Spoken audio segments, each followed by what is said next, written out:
नमस्तस्य नमस्तस्य नमो नमः। ओम श्री महालक्ष्मी नमः। आज सुनिए महालक्ष्मी व्रत कथा।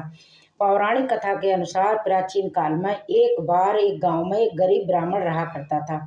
वो भगवान विष्णु का परम भक्त था। एक दिन उसकी भक्ति से प्रसन्न होकर भगवान विष्णु ने उसे दर्शन दिए और मन चाहा वर मांगने को कहा। तब ब्राह्मण ने कहा कि उसके घर में हमेशा लक्ष्मी जी का सदा वास हो जाए। इस इच्छा को जानने के बाद श्री विष्णु जी ने उससे कहा कि उसे लक्ष्मी जी की प्राप्ति तो हो सकती है, लेकिन उसके लिए उसे थोड़ा प्रयास करना होगा। भगवान विष्णु ने उस ब्राह्मण से कहा कि मंदिर के सामने एक स्त्री रोज आती है और यहाँ आके वो उपले पाथती है। तुम बस उसे अपने घर आने का निमंत्रण देना। वो स्त्री ही देवी माँ लक्ष्मी है। अगर वो स्त्री तुम्हारे घर आने की तो तुम्हारे घर धन धान से भर जाएगा। ब्राह्मण को ऐसा कहकर भगवान विष्णु अंतर्ध्यान हो गए। अगले दिन सुबह 4 बजे वो ब्राह्मण मंदिर के सामने जाकर बैठ गया और जब धन की देवी माँ लक्ष्मी जी उपले पाथने आई तो ब्राह्मण ने हाथ जोड़कर उनसे अपने घर आने को निवेदन किया। ब्राह्मण की बात को सुनकर लक्ष्मी जी समझ गई कि ये सब विष्णु जी का किया धरा है। तब माता लक्ष्मी ने कहा कि तुम 16 दिन तक महालक्ष्मी व्रत विधि विधान से करो। 16 दिन तक हर सुबह सूरज देवता को, रात को चंद्र देवता को अर्घ दो तो मैं तुम्हारे घर अवश्य आऊंगी। तब देवी के कहे अनुसार ब्राह्मण ने माँ लक्ष्मी व्रत और पूजन किया और उत्तर दिशा की ओर मुँह करके लक्ष्मी जी को पुकारा। अपने वचन को पूरा करने के लिए 16वें दिन धन की देवी प्रकट हुई और उन्होंने गरीब ब्राह्मण के घर आके कष्टों को दूर कर दिया और उसके घर सुख संपत्ति से भर दिया। हे माँ लक्ष्मी, इस कथा को कहने सुनने और हुंकारा भरने वाले सभी भक्तों के घर धन धान्य के भंडार भर देना।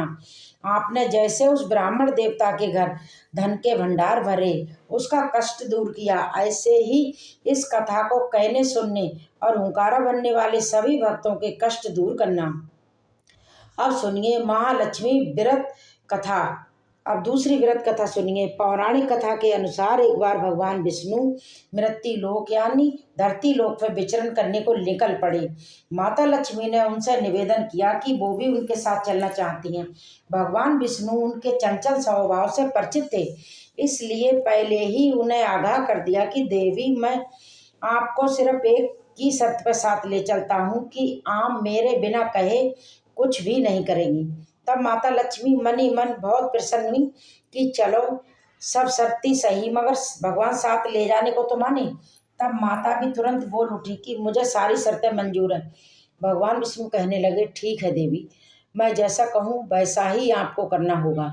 तो माता बोली, ठीक है, अब जैसा कहेंगे मैं वैसा ही करूँगी। अब माता लक्ष्मी जी और श्री विष्णु जी दोनों ही भूलोक पे आकर विचरने लगे। एक जगह रुककर श्री हरि ने माता लक्ष्मी से कहा कि देवी, मैं दक्षिण दिशा की ओर जा रहा हूँ, आपको तब तक यहीं मेरा इंतजार करना होगा। ऐसा कहकर भगवान विष्णु दक्षिण दिशा की तरफ चले गए। अब माता को जिज्ञासा हुई कि आखिरकार दक्षिण दिशा में ऐसा क्या है जो भगवान मुझे वहाँ ले जाना नहीं चाहते। माता लक्ष्मी का स्वभाव तो वैसे भी चंचल माना जाता है, उनसे वहाँ ज़्यादा देर रुका नहीं गया तो वे भी भगवान विष्णु की तरफ बढ़ने लगी। आगे जाके माता को सरसों का एक खेत दिखाई दिया। सरसों के पीले पीले फूलों ने और सरसों के खेत की सुंदरता ने माता लक्ष्मी का मन मोह लिया और वे सरसों के पीले पीले सुंदर खिले हुए फूलों को तोड़कर अपना श्रृंगार करने लगी। इसके बाद वे कुछ ही दूर पर आगे बढ़ी। उन्हें गन्ने का खेत दिखाई दे गया। उन्हें गन्ना चूसने की इच्छा हुई तो कुछ गन्ने तोड़ के उन्हें चूसने लगी। गन्ना चूस ही रही थी, भगवान विष्णु वापस आ गए।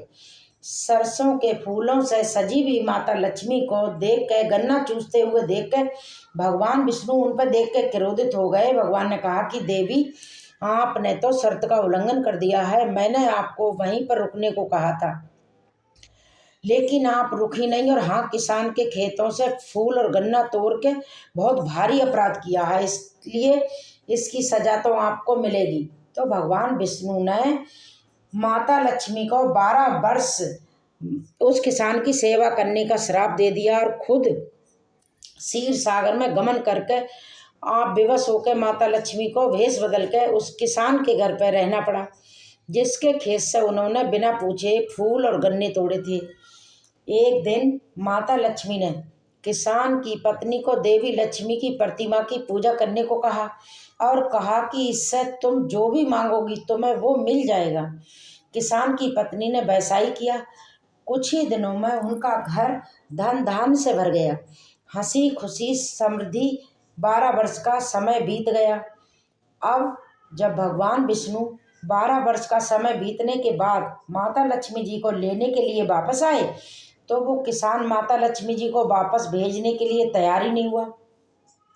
इस पर माता लक्ष्मी जी कहने लगी कि कार्तिक मास के कृष्ण पक्ष की 13 के दिन वो विधि पूर्वक मेरी पूजा करें तो वो उसके घर से कभी नहीं जाएंगी, लेकिन वो इस दौरान उन्हें दिखाई नहीं देंगी।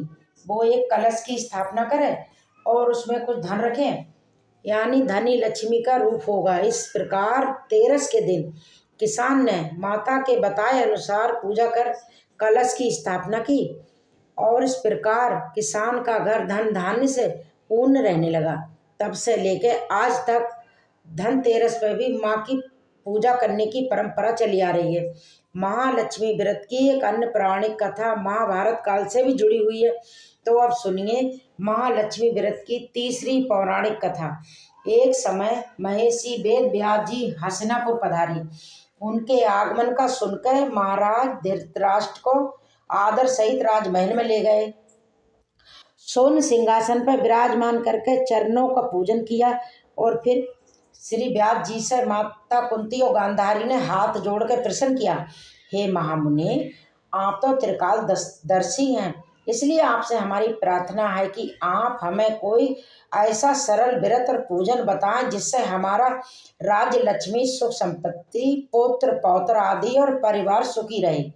इतना सुनकर श्री व्यास जी कहने लगे, हम एक ऐसे व्रत का पूजन और वर्णन कहते हैं जिससे सदा लक्ष्मी जी का वास होकर सुख समृद्धि की वृद्धि होती है। यह श्री महालक्ष्मी जी का व्रत है जिसे हर वर्ष आश्विन मास के कृष्ण पक्ष की अष्टमी तिथि को विधि विधान से किया जाता है। तब गांधारी ने पूछा, हे महामुनि, इस व्रत की विधि हमें विस्तार पूर्वक बताने की कृपा करें। तब व्यास जी बोले, हे देवी, यह व्रत भादव पर शुक्ल अष्टमी से प्रारंभ किया जाता है। इस दिन स्नान करके 16 सूत के धागों का डोरा बनाकर उसमें 16 गांठ लगाई जाती हैं। हल्दी से इस डोरे को पीला रंगा जाता है। फिर हर दिन 16 धूप और डोरे को अर्पित किए जाते हैं।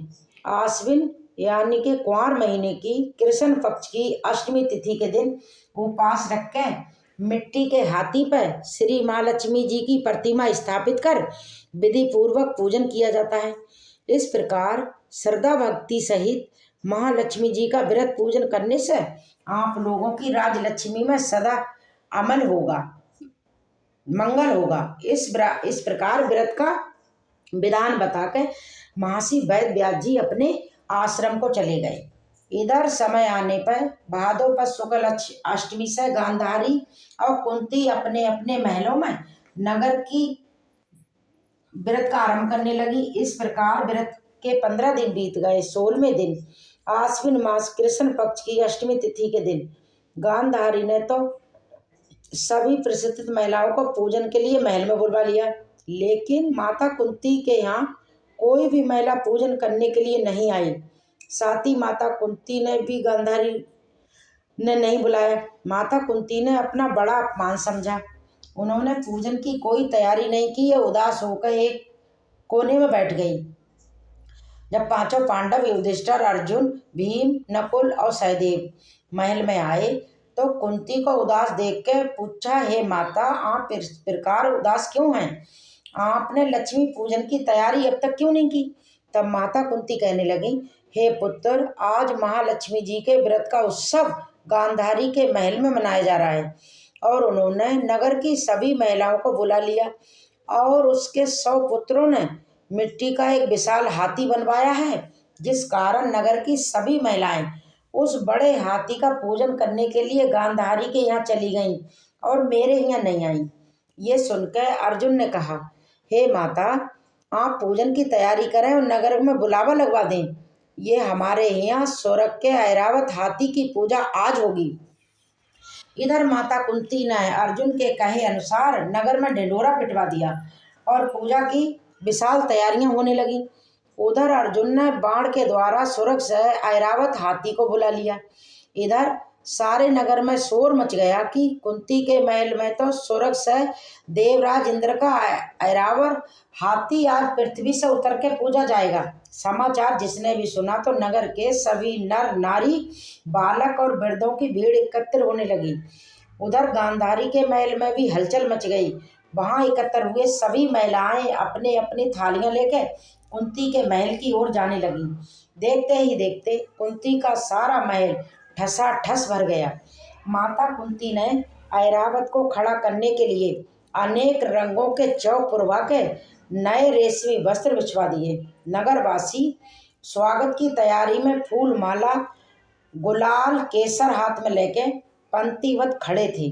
जब स्वर्ग से ऐरावत हाथी पृथ्वी पर उतरने लगा तो उसके आभूषणों की धुनी गूंजने लगी। ऐरावत के दर्शन होते ही जय जयकार के नारे लगने लगे।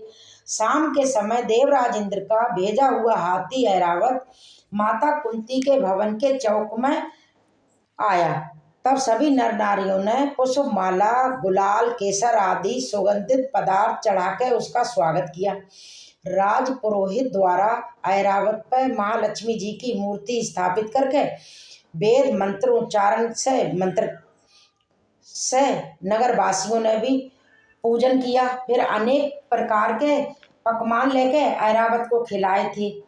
राज पुरोहित द्वारा पूज के महिलाओं द्वारा महालक्ष्मी जी का पूजन कराया गया। 16 गांठों वाला डोरा लक्ष्मी जी को अर्पित करके सभी महिलाओं ने अपने अपने हाथों में बांध लिया।